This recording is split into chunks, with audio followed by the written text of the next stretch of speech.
요한복음 19장. 그래서 빌라도가 예수님을 데리고 가서 채찍질하게 했습니다.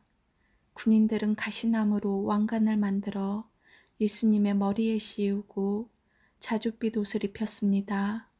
그런 다음 그들은 여러 차례 예수님께 와서 유대인의 왕 만세라고 말하며 얼굴을 때렸습니다. 빌라도가 또다시 관저 밖으로 나와서 사람들에게 말했습니다. 자, 내가 예수를 당신들에게 데리고 나왔소. 내가 그를 고소할 아무런 죄도 발견하지 못한 것을 당신들은 알게 될 것이요. 예수님께서 가시관을 쓰고 자줏빛 옷을 입고 나오시자 빌라도가 유대인들에게 말하였습니다. 보시오, 이 사람이요. 대제사장들과 성전 경비병들이 예수님을 보고 목소리를 높여 외쳤습니다. 십자가에 못 박으시오. 십자가에 못 박으시오. 빌라도가 그들을 향해 이렇게 말했습니다. 당신들이 이 사람을 데리고 가서 십자가에 못 박으시오. 나는 그에게서 아무 죄도 찾지 못했소. 유대인들은 우리의 법대로 하면 그는 당연히 죽어야 합니다. 자기를 하나님의 아들이라고 주장하니 말입니다라고 우겼습니다. 빌라도는 이 말을 듣자 더욱 두려워하였습니다. 그래서 그는 다시 관저로 들어가 예수님께 당신은 어디서 왔소라고 물었습니다. 그러자 예수님께서는 그에게 대답하지 않으셨습니다. 빌라도가 예수님께 말했습니다. 나에게 대답을 하지 않을 작정이요. 나에게는 당신을 놓아줄 권한도 있고 십자가에 못 박을 권한도 있다는 것을 알지 못하오. 예수님께서 대답하셨습니다. 그 권세가 위에서 주어진 것이 아니라면 내게는 나를 해할 어떤 권한도 없다. 그러므로 나를 너에게 넘겨준 그 사람의 죄는 더 크다. 그때부터 빌라도는 예수님을 놓아주려고 애를 썼습니다. 그러나 유대인들은 소리를 지르며 만일 당신이 이 사람을 풀어주면 당신은 가이사의 지지자가 아닙니다. 자신을 왕이라고 하는 사람은 가이사를 반역하는 자입니다라고 외쳤습니다. 빌라도는 이 말을 듣자 예수님을 데리고 나와 돌로 포장된 바닥, 아람어로는 가바다에 마련된 재판석에 앉았습니다. 때는 6월절 주간의 예비일이었고 낮 12시쯤이었습니다. 빌라도가 유대인들에게 말했습니다. 보시오, 당신들의 왕이요. 그 사람들은 소리를 질렀습니다. 없애버려라, 없애버려라. 그를 십자가에 못 박아라. 빌라도가 그들에게 물었습니다. 당신들의 왕을 나더러 십자가에 못 박으란 말이오. 대제사장들이 대답하였습니다. 우리에게 가이사 외에는 왕이 없소. 그래서 빌라도는 예수님을 십자가에 못 박도록 그들에게 넘겨주었습니다. 군인들이 예수님을 데리고 갔습니다. 예수님께서 자신이 매달릴 십자가를 직접 지고 헤고레터, 아람어로는 골고다라는 곳으로 가셨습니다. 그곳에서 사람들은 예수님을 십자가에 못 박았습니다. 또한 예수님과 함께 다른 두 사람도 예수님을 가운데 두고 양편에 한 사람씩 십자가에 못 박혔습니다. 빌라도는 명패를 써서 십자가 위에 붙였습니다. 거기에는 유대인의 왕 나사렛 예수라고 쓰여 있었습니다. 많은 유대인들이 그 명패를 읽을 수 있었던 것은 예수님께서 죽으신 곳이 예루살렘 성에서 가깝고 그 명패는 아람어, 라틴어, 그리스어로 쓰여 있었기 때문입니다. 유대인의 대제사장들이 빌라도에게 유대인의 왕이라고 쓰지 말고 나는 유대인의 왕이다라고 쓰십시오 하면서 억지를 부렸습니다. 빌라도는 나는 내가 쓸 것을 썼을 뿐이다라고 대답했습니다. 군인들은 예수님을 십자가에 못 박은 뒤에 그의 옷을 4조각으로 나누었습니다. 그리고는 저마다 한 조각씩 나누어 가졌습니다. 그들은 속옷도 가져갔는데 그 옷은 위로부터 아래까지 완전히 통으로 짠 것이었습니다. 그래서 군인들은 이것은 찢지 말고 제비를 뽑아 누가 가질지 정하자라고 말하였습니다. 이런 일이 일어난 것은 그렇게 되리라고 말한 성경 말씀을 이루기 위해서였습니다. 그들이 자기들끼리 내 옷을 나누고 내 옷을 가지려고 제비 뽑나이다.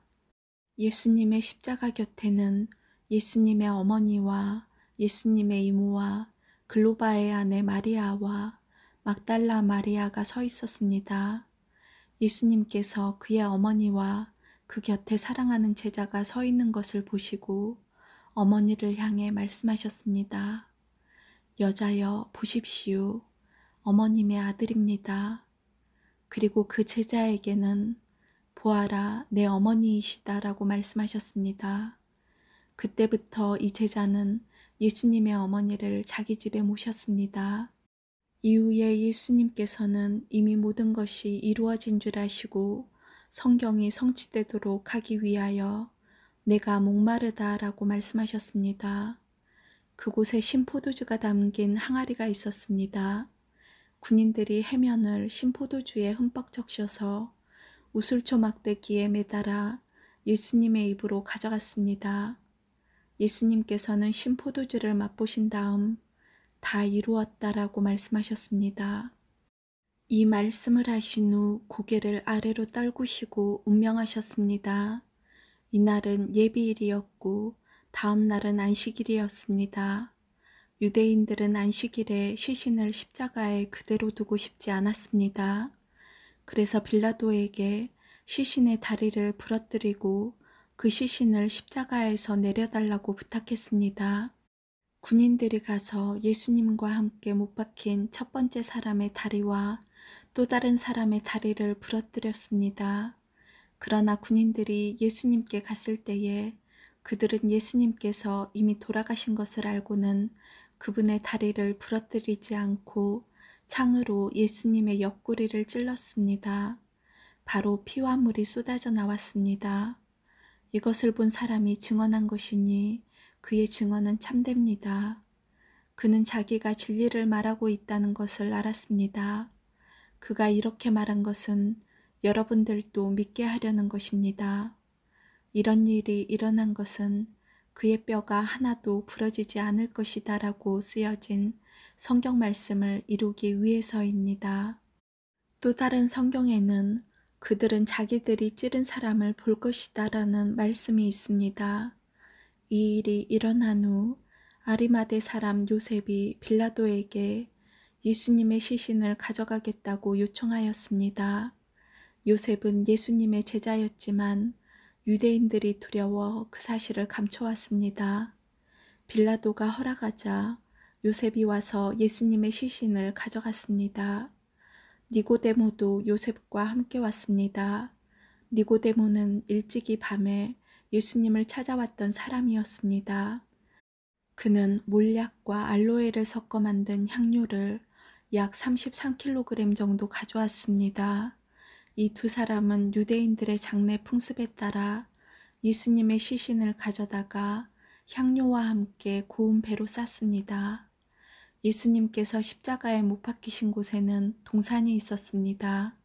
그 동산에는 아직까지 한 사람도 그 안에 안치한 적이 없는 새 무덤이 있었습니다. 무덤도 가까이 있고 유대인들의 예비일이기도 해서 요셉과 니모데모는 예수님의 시신을 그 무덤에 넣어두었습니다. 20장 안식일 다음 날 이른 아침에 막달라 마리아가 무덤으로 갔습니다. 날은 아직 어두웠습니다. 마리아는 무덤 입구를 막았던 커다란 돌이 무덤에서 옮겨진 것을 보았습니다. 그래서 마리아는 시몬 베드로와 예수님께서 사랑하시던 다른 제자에게 달려가서 말했습니다. 사람들이 주님을 무덤에서 빼갔나 봐요. 그런데 그들이 주님을 가져다 어디에 두었는지 모르겠어요. 그 말을 들은 베드로와 다른 제자는 무덤 쪽으로 향했습니다. 두 사람 모두 달려갔습니다. 다른 제자가 베드로보다 더 빨리 달려 무덤에 먼저 도착했습니다. 그 제자는 몸을 굽혀 고운 배가 거기에 놓여 있는 것을 보았지만 무덤 안으로는 들어가지 않았습니다. 뒤따라온 시몬 베드로는 무덤에 도착하자 바로 무덤 안으로 들어갔습니다. 베드로는 고운 배가 거기에 놓여 있는 것을 보았습니다. 그는 예수님의 머리를 감았던 천도 보았습니다. 그 천은 고운 배와 겹쳐 있지 않고 조금 떨어진 곳에 잘 개켜져 있었습니다. 그제서야 무덤에 먼저 왔던 다른 제자도 무덤 안으로 들어와 보고 믿었습니다.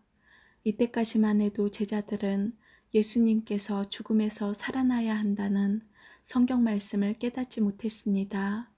그리고서 두 제자는 자기 집으로 돌아갔습니다.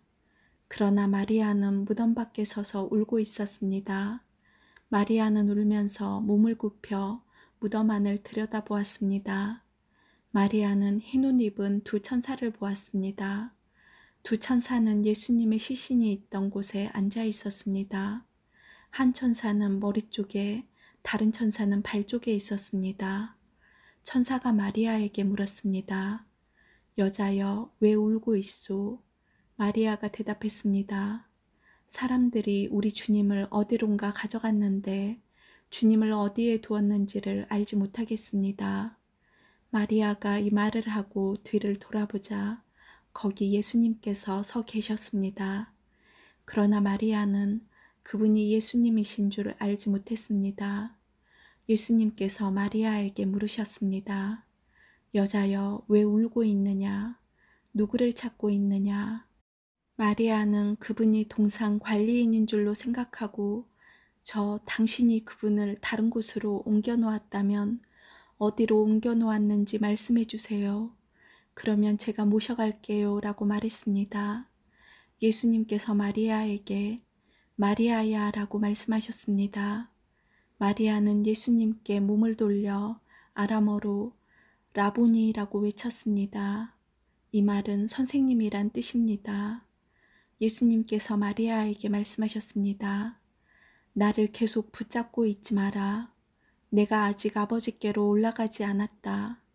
다만 너는 나의 형제들에게 가서 이렇게 말하여라. 나는 내 아버지, 곧 너희 아버지, 내 하나님, 곧 너희 하나님께로 돌아갈 것이다. 막달라 마리아가 제자들에게 가서 내가 주님을 보았어요 라고 말했습니다. 그리고 예수님께서 자기에게 하신 말씀을 전하였습니다. 같은 날 저녁에 제자들이 함께 모여 있었습니다. 제자들은 유대인들이 두려워 문을 꼭 잠갔습니다. 그곳에 예수님께서 오셔서 그들 가운데 서서 말씀하셨습니다. 너희에게 평강이 있을지어다. 이 말씀을 하시고는 제자들에게 손과 옆구리를 보이셨습니다. 제자들은 주님을 보자 무척 기뻐했습니다. 다시 예수님께서는 너희에게 평강이 있을지어다. 아버지께서 나를 보내신 것 같이 나도 너희를 보낸다라고 말씀하셨습니다. 이 말씀을 하시고 그들을 향해 숨을 내쉬며 말씀하셨습니다. 성령을 받아라. 너희가 누구의 죄든지 용서하면 그 죄는 사함을 받을 것이다. 너희가 누구의 죄든지 용서하지 않으면 그 죄는 사함을 받지 못할 것이다. 12 제자 중에서 디두모라는 별명을 가진 도마는 예수님께서 오셨을 때 다른 제자들이 있던 그 자리에 없었습니다. 그래서 다른 제자들이 도마에게 우리가 주님을 보았다라고 말했습니다. 그러자 도마는 내가 직접 예수님 손에 있는 못자국을 보고 내 손가락을 그분의 못 박힌 곳에 찔러보고 내 손을 그의 옆구리에 넣어보기 전에는 못 믿겠다고 말했습니다. 일주일 뒤에 예수님의 제자들이 다시 그 집에 있었습니다. 이번에는 도마도 그들과 함께 있었습니다. 이때도 문은 잠겨 있었습니다. 예수님께서는 안으로 들어오셔서 그들 가운데 서서 말씀하셨습니다. 너희에게 평강이 있을지어다. 그리고 도마에게 말씀하셨습니다. 내 손가락을 여기에 찔러보아라. 내 손을 보아라. 내 손을 내밀어 내 옆구리에 넣어보아라. 그리고 믿지 않는 자가 되지 말고 믿는 자가 되어라. 도마는 예수님께 나의 주님, 나의 하나님이라고 외쳤습니다. 예수님께서 도마에게 말씀하셨습니다. 너는 나를 보았기 때문에 믿느냐? 나를 보지 않고 믿는 사람들은 복이 있다. 예수님께서는 제자들이 있는 곳에서 이 책에 기록되지 않은 다른 표적도 많이 행하셨습니다. 그런데도 이 책에 있는 표적들을 기록한 것은 여러분들로 하여금 예수님께서 하나님의 아들 그리스도이심을 믿게 하고 그분의 이름을 믿음으로써 생명을 얻게 하기 위해서입니다. 21장. 이 일이 일어난 후 예수님께서 디베리아 호수에서 제자들에게 다시 자신을 나타내셨습니다. 시몬 베드로, 디두모라는 별명을 가진 도마, 갈릴리 가나 사람 나다나엘, 세베대의 두 아들, 그리고 다른 두 제자가 함께 있었습니다. 시몬 베드로가 다른 제자들에게 나는 물고기 잡으러 간다라고 말했습니다. 다른 제자들이 우리도 너와 함께 가겠다라고 말했습니다. 그래서 그들은 밖으로 나가서 배에 올라탔습니다. 그러나 그날 밤에는 한 마리도 잡지 못했습니다. 다음 날 아침 일찍 예수님께서 호숫가에서 계셨습니다. 그러나 제자들은 그분이 예수님이신 줄 알지 못하였습니다. 예수님께서 그들에게 말씀하셨습니다. 친구들이여, 한 마리도 못 잡았느냐? 제자들이 대답했습니다. 네, 한 마리도 잡지 못했습니다. 예수님께서 말씀하셨습니다. 그물을 배 오른편에 던져라. 그러면 고기를 잡을 것이다. 그들은 시키는 대로 했습니다. 그러자 고기가 너무 많아 그물을 배 안으로 끌어올릴 수가 없었습니다. 예수님께서 사랑하시던 제자가 베드로에게 말했습니다. 주님이시다. 베드로는 주님이시라는 말을 듣자마자 벗고 있던 겉옷을 몸에 두르고는 물로 뛰어들었습니다. 다른 제자들은 고기가 가득한 그물을 당기며 배를 저어 호숫가에 댔습니다. 그들은 호숫가로부터 약 90m 정도 떨어진 그리 멀지 않은 곳에 있었기 때문입니다. 제자들이 호숫가에 다 땅에 내리니 숯불이 피워져 있는 것이 보였습니다. 불 위에는 생선이 놓여 있었고 빵도 있었습니다. 그때 예수님께서 너희가 방금 전에 잡은 생선을 가지고 오너라 하고 말씀하셨습니다. 시몬 베드로가 배에 올라가 그물을 호숫가로 끌어당겼습니다. 그물은 큰 물고기로 가득했습니다. 153마리나 되었습니다. 물고기가 그렇게 많았는데도 그물은 찢어지지 않았습니다. 예수님께서 그들에게 와서 아침 식사를 하여라 하고 말씀하셨지만 제자들은 그분이 주님이신 줄 알았기 때문에 제자들 중에 감히 당신은 누구십니까? 라고 묻는 사람이 없었습니다. 예수님께서는 가셔서 빵을 가져다가 제자들에게 주셨고 생선도 주셨습니다. 이것은 예수님께서 죽은 자 가운데서 살아나신 후 그의 제자들에게 세 번째 나타나신 것이었습니다. 그들이 식사를 다 마쳤을 때 예수님께서 시몬 베드로에게 말씀하셨습니다. 요한의 아들 시몬아, 내가 이 모든 사람들보다 나를 더 사랑하느냐? 베드로가 대답했습니다. 예, 주님, 제가 주님을 사랑한다는 것을 주님께서 아십니다. 예수님께서 말씀하셨습니다. 내 양을 먹여라. 다시 예수님께서 베드로에게 말씀하셨습니다. 요한의 아들 시몬아, 내가 나를 사랑하느냐? 베드로가 대답했습니다. 예, 주님, 제가 주님을 사랑하는 줄을 주님께서 아십니다. 예수님께서 말씀하셨습니다. 내 양을 돌보아라. 세 번째로 예수님께서 베드로에게 말씀하셨습니다. 요한의 아들 시몬아, 내가 나를 사랑하느냐? 예수님께서 자기에게 세 번씩이나 내가 나를 사랑하느냐고 물으셨기 때문에 베드로는 거의 울상이 되었습니다. 그리고 예수님께 대답했습니다. 주님, 주님께서는 모든 것을 아십니다. 제가 주님을 사랑하는 것도 주님께서는 알고 계십니다. 예수님께서 베드로에게 말씀하셨습니다. 내 양을 먹여라. 내가 너에게 진리를 말한다. 내가 젊었을 때는 내 혼자 힘으로 옷도 입고 내가 원하는 곳으로 갔지만 나이가 들게 되면 내가 팔을 벌리겠고 다른 사람이 내게 옷을 입힐 것이며 다른 사람이 내가 원하지 않는 곳으로 너를 데려갈 것이다. 예수님께서 이렇게 말씀하신 것은 베드로가 어떤 죽음으로 하나님께 영광을 돌리게 될지를 보여주시려는 것이었습니다. 이 말씀을 하시고 예수님께서는 베드로에게 나를 따르라고 말씀하셨습니다. 베드로가 뒤돌아보니 예수님께서 사랑하시던 제자가 따라오고 있었습니다. 이 사람은 만찬에서 예수님께 몸을 기댄 채 주님, 주님을 배반할 사람이 누구입니까? 라고 묻던 제자였습니다. 베드로가 그 제자를 보고는 예수님께 여쭈었습니다. 주님, 이 사람은 어떻게 되겠습니까? 예수님께서 대답하셨습니다. 내가 다시 올 때까지 그가 살아있기를 원한다고 해도 그것이 너와 무슨 상관이냐? 너는 나를 따르라. 이 사건 때문에 이 제자가 죽지 않을 것이라는 소문이 형제들 사이에 퍼지게 되었습니다.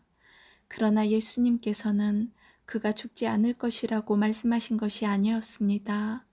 예수님께서는 단지 내가 다시 올 때까지 그가 살아있기를 원한다고 해도 그것이 너와 무슨 상관이냐라고 말씀하신 것 뿐이었습니다.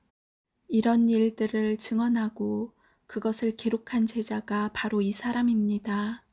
우리는 그의 증언이 참되다는 것을 알고 있습니다. 이 외에도 예수님께서 행하신 다른 일은 많이 있습니다. 만일 그 일을 일일이 다 기록한다면 온 세상이라도 그것을 기록한 책을 담기에 부족할 것입니다. 아멘.